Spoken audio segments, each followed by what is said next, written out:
My story is not an extraordinary story. It's just a Pennsylvania story.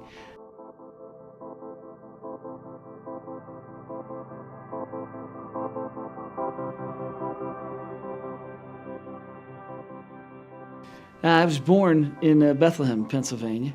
Kind of a classic, I would say, Pennsylvania upbringing.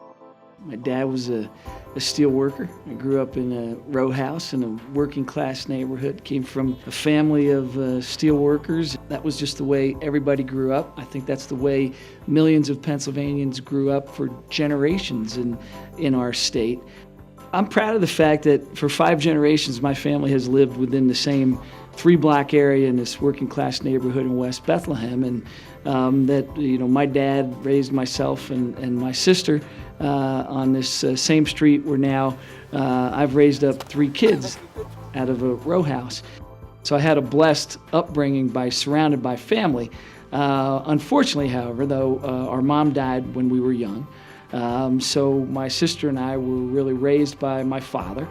So early on in life, I learned a few things. And as a young guy, I kind of learned that you had to step up and respond when something went wrong. It's not what happens to you in life that determines whether you're going to be successful or not. It's how you respond and react to what happens to you in life. And I got great opportunities and have great memories of a wonderful upbringing in the city of Bethlehem, living what was just a very normal working class Pennsylvania life.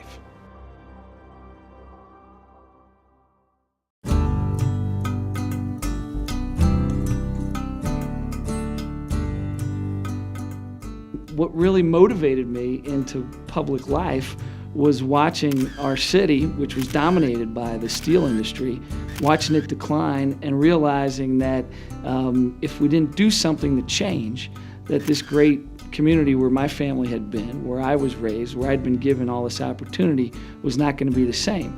That's what propelled me to run for city council and ultimately a mayor in the city of Bethlehem. Well, when I came in as mayor in January 1998, and I was 31 years old, my 3rd day in office, the downtown hotel closed. Our 3rd month in office, the steel company closed. We had over $350 million worth of debt. We had lost 20,000 jobs over the last couple of decades. Taxes had gone up 9 out of the previous 10 years, and there was a lost sense of hope among people. We had to go to work on, first and foremost, restoring hope, putting forward a vision, working to revitalize that old Bethlehem steel land. And 10 years later, there's been over $2 billion in new investment, 10,000 new jobs created. And last year, Money Magazine picked Bethlehem as one of the best 100 places to live in the entire United States of America. We got it right. We got it right. We made the right moves. We focused on revitalizing our economy, mixed-use redevelopment, investing in restaurants and bringing people to the downtown, making the city safe and clean, has resulted in what has been called an economic renaissance.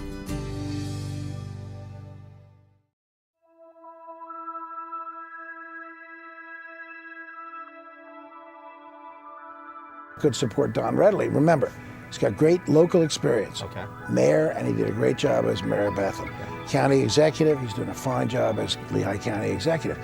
Plus, he knows state government because he spent the first 2 years while I was governor as head of the Department of General Services, a department that touches everything that the state does. So Don brings a tremendous level of experience, and he's obviously popular in the Valley. I don't know any father, I'll be honest with you, I don't know a father or a son that spends more time together when they have time than Donnie and his father. And I mean, I'll bet you they call each other once a day. That's the kind of relationship they have together, father and son. And that really tells you something about both of them. Everybody was blue collar, everybody worked for a living, everybody worked hard. He grew up with that work ethic. He knew what it was like to work. I had him working. I had him working when he was 10 and 11 years old. He was cutting grass, he was shoveling snow, and he wanted to do it. But he grew up with that blue-collar work ethic because that's basically what the Cunninghams are or were at that time. Everyone needs to be treated the same. I never saw that guy really treat anyone with disrespect. Never. Regardless, through all my 2 decades with him, I never saw him treat anyone with any type of disrespect, because he's a respectful person and he respects people. The groundwork that was laid by Don in his tenure as mayor is what allows us to go forward, indeed, to become the safest city in the Commonwealth of Pennsylvania with a population of over 30,000. To lose a steel company like that, it could have been devastating. It could have, I would honestly say, without a young leader like him and his vision in as mayor at the time, this city could have wobbled and went either way. And I think he prevented that. I really give him the credit for keeping this city alive. Before Don Cunningham was at Department of General Services, the numbers were pretty dismal for minority-owned firms. You would hear things from my peers: why do business with the Commonwealth? You're not going to get a contract, and it takes too long to get certified. The need for more participation with minority-owned and women-owned companies was great. It was only about 2% at the time, which is abysmal. But Don took time to put a plan together, to initiate programs and policy that would allow for the growth and participation of these minority-owned and women-owned companies. Now it's when he left, went from 2% to like 9%, and that is incredible. He had to understand, what are the priorities, what's most important, because governing is all about having priorities and what you think is important and where you set priorities, but then having also the discipline to stick to those priorities and understanding that this is the plan that's going to take us out of this. And he showed, tremendous discipline and vision and focus at a very critical period of our city's history. Well, the best measure in terms of his results is to drive down Main Street or Broad Street in Bethlehem and see how wonderfully vibrant this city is. And that really is a credit to him. And it isn't an easy thing to do, to bring back a mid-sized city under very difficult circumstances when you lose your major employer, but yet still find opportunities and avenues for growth. He has great integrity, he has great passion, he has great commitment to the city. He loves Bethlehem, he loves Lehigh County, he loves Pennsylvania, but he's a person that's willing to listen, he's willing to try new ideas, and he's always looking forward. He's very progressive. Don Cunningham certainly has not only a deep respect for the past, but a deep understanding of it. And history, our knowledge of history, and the knowledge of history that Don Cunningham has, serves as an aid to navigation. How can you know where you're going, as Don would say to me, if you don't know where you've been?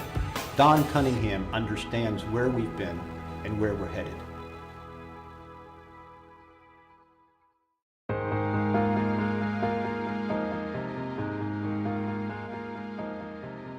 Every government I've been involved in, from city government, county government, to the state government, I've believed in three simple things. First of all, you have to manage people's money well. You have to be fiscally responsible. You have to keep taxes in check and not spend any more than you absolutely have to. Secondly, you've got to invest in and spend on your core basic services. In city government, that's police, it's keeping streets safe. In county government, it's delivering high-quality services at a good price. And third, you've got to grow your economic base. You've got to create jobs. You've got to expand the tax base. You've got to give people opportunity and hope and the ability to make a living and raise a family and live the American dream.